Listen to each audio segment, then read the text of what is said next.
Hi folks, we're on the second part of the booking. It's now for the round trip ticket. So again, same basic things to do. Please go to Expedia.com, sign in, and after you sign in, click on the Flights tab. And then on the Flight Wizard, it's now time to fill up the round trip button. Click on that, and then fill up the place where you want to leave from. In this case, it's from Nashville and then going to LaGuardia, New York, departing on the 21st of May, returning on the 28th, and this time it will be for one adult, one child at the age of 1, and it will now give you an option whether to put that child in a lap or in a reserved seat. So I would rather put him in my lap to save money, and then click on search. Now folks, same procedure as the one-way trip booking, it has the same options. The difference of course, in the round trip ticket, you can view the flight separately or in a complete round trip. So, and you can only get also the total amount only after you choose the whole round trip flights. And you will know the hours of layovers also at the flight details page. So one tip for you folks, always book a round trip ticket because it's cheaper, especially for international flights. So the same end, folks, you can sort out everything from non-stop to the cheapest one. And in this case, I would rather go with the cheapest one, and the one departing at around 10:15 in the morning by US Airways flight 2142 and 2174, which is connected in Washington. And then, by the way, folks, before I forget, you can also view the complete round trips here by clicking View Complete Round Trip Links, and this will gonna show you up the options for just sorted by the price, starting from the cheapest one. And here it has the complete combination of the full round trip ticket, so it would not be difficult for you to choose again the separate flights. But if you are particular with your flights, then you can just go view flights separately, and then it will gonna show you up again the options to choose the departure time at 10:15 a.m. and also for the return flight, again whether you'd like it to be at 6:59 or 6:30. So it would be best to depart at around 8:15 a.m. So let's choose this one as well, because it belongs to one of the cheapest price of the flight.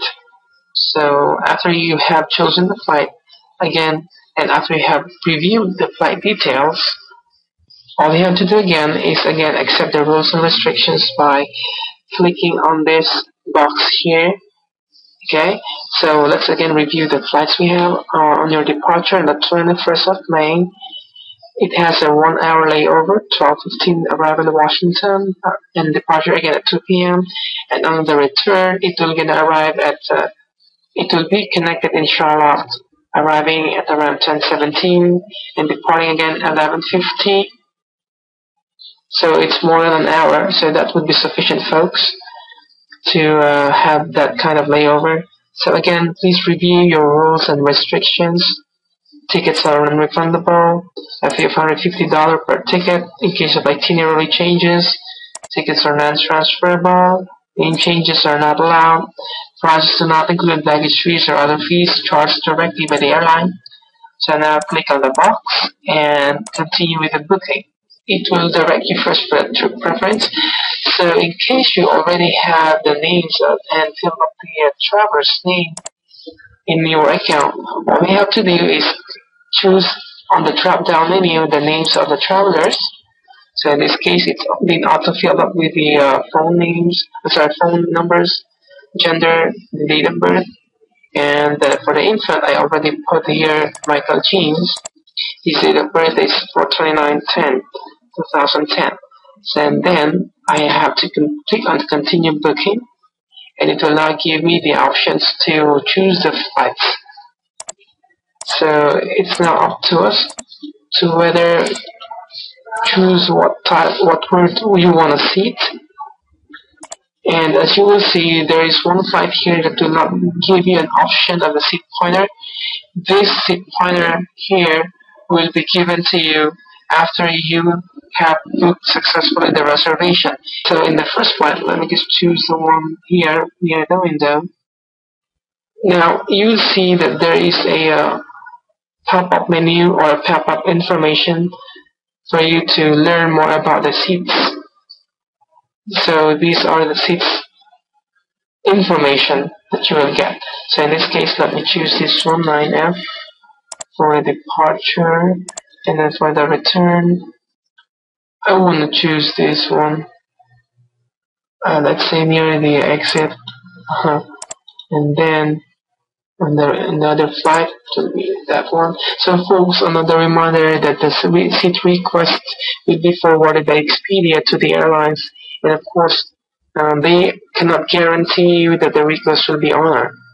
But the thing that you have to remember, you are prioritized for the seating arrangement. So just click on request seats and continue if you want to retain your request of the seats. Or if you don't want, you can just skip the seat pointer and continue booking.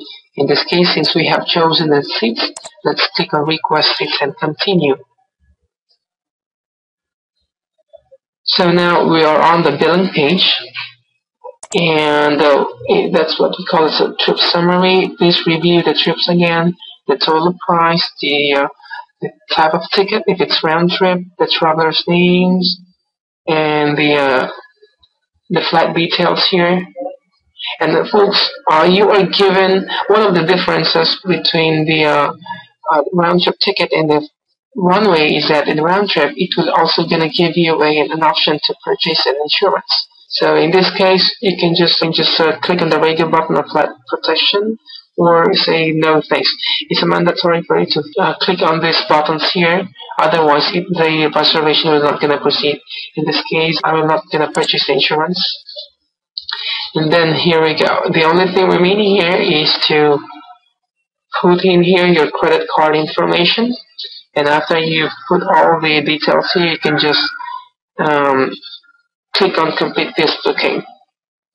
So after that, an email will gonna be sent to you. Please get the itinerary number again, and don't forget to print it out because that is your e-ticket to the airlines.